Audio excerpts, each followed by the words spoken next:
एक बात याद रखना कि एक ही जगह नहीं हुआ है, 2-3 जगह हुआ है, पर इसको जो मोटिवेशन मिला है, प्रेरणा, वो कहां से मिली, वहां से बात करते हैं। तो हम चलते हैं जोधपुर की तरफ, है ना। बोलोगे तो फिर लोचा हो जाएगा। जोधपुर लेके आता हूं मैं। ये जोधपुर का महल है। ये ताजमहल जैसा बनाया मैंने, पर ये ताजमहल नहीं है, ये जोधपुर का एक महल है, जोधपुर के महाराज का। जोधपुर के महाराज, इनका नाम था अभय सिंह।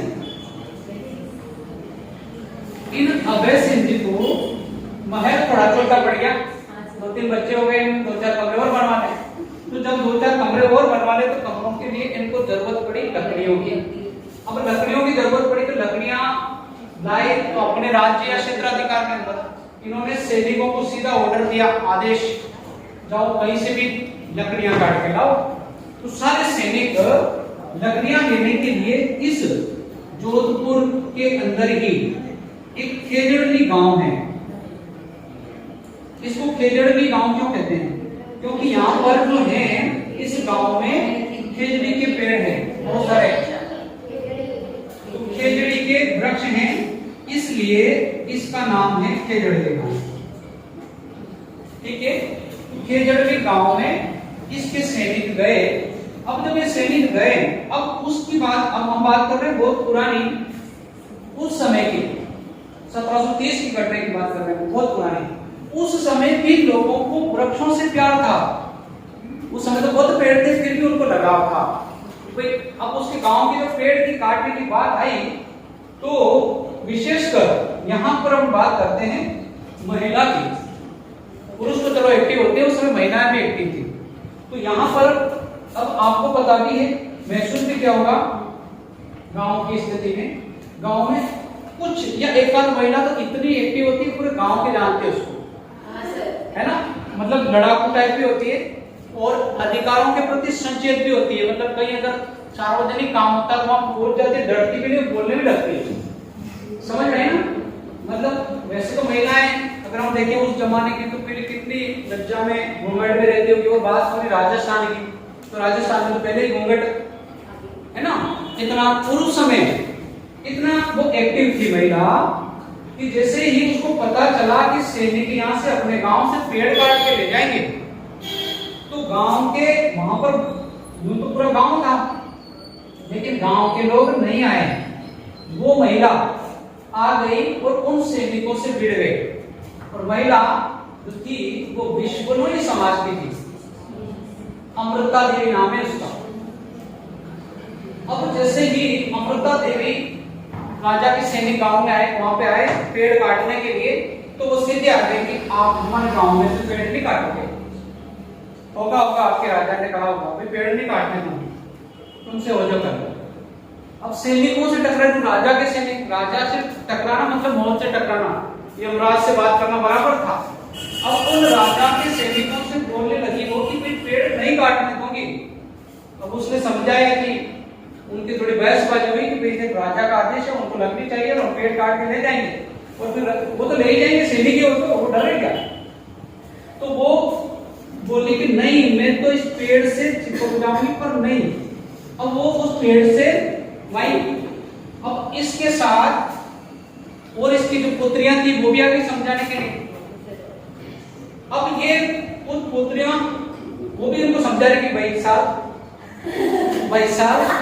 भाई भी साले। अब भाई तो पेड़ से चिपक गई, ठीक है। अब वो समझा रही, इसकी पुत्रियां नहीं मानी, तो वो ये पुत्रियां भी ठीक है, क्यों चिपके, तो हम भी चिपक जाए। तो ये और इसकी पुत्रियां, इसकी छोरियां भी पेड़ से चिपक गई, अमृताबाई भी चिपक गई, और मतलब चिपकने का मतलब निपट गई। और सैनिकों को बोला कि भाई हमको काट दो, और पेड़ को मत काटो, ये पेड़ हम नहीं काटने देंगे। इनको ये कॉन्फिडेंस था कि यार हमें थोड़ी काटेगा ये कॉन्फिडेंस था। पर सैनिक तो निर्दयी थे, वो तो सैनिक के ऊपर पावर था, तो सैनिकों ने सच में पेड़ के साथ साथ इनको काट दिया। अब दूर से एक छगनलाल एक देख रहा था,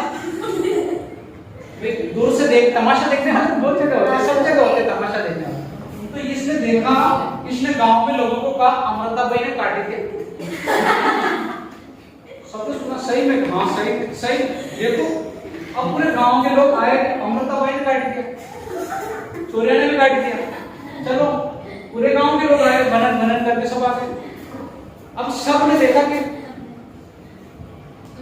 अब तो जो थे विष्णुई समाज को उनको क्रोध भी आया, बात राजा के सैनिक थे, तो उन्होंने कहा आपको इतनी ताकत है, वो सारे पेड़ पे चिपक गए, अब हमें काट नहीं पता। उनको वही कॉन्फिडेंस, भाई इनको काट दिया ना, अब हमें काट के बताओ। देखो तो सारे पेड़ से चिपक गए, तो सैनिक सारों को काटने लगे। पर उनकी हिम्मत की दाद देनी पड़ेगी कि जब कट रहे तो कट रहे पर हटे नहीं बंदे।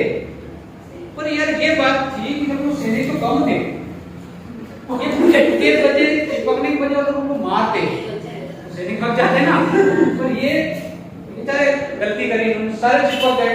अब सैनिक काट गए, वही देखने वाला छगनलाल, वो तुरंत उसने देखा है कि यार मामला समझ में आया, तो तुरंत दौड़ा दौड़ा दौड़ा राजा के पास गया कि राजा साहब नाश हो गया, क्या हुआ, क्या आपके सैनिकों ने ऐसा ऐसा करा? वहां जाके अमृताबाई ने निपटाई दिया और साथ में और गांव का ये थोड़ा सबने काट दिया। तो वहां पर ये काटने की सीजन चल रही, लकड़ियां नहीं काट रहे, वहां पर लोगों को काट रहे हो। तो राजा को जैसे उसने खबर भिजवाई और सैनिकों को आदेश दिया कि तुरंत कटाई पर रोक लगाई जाए।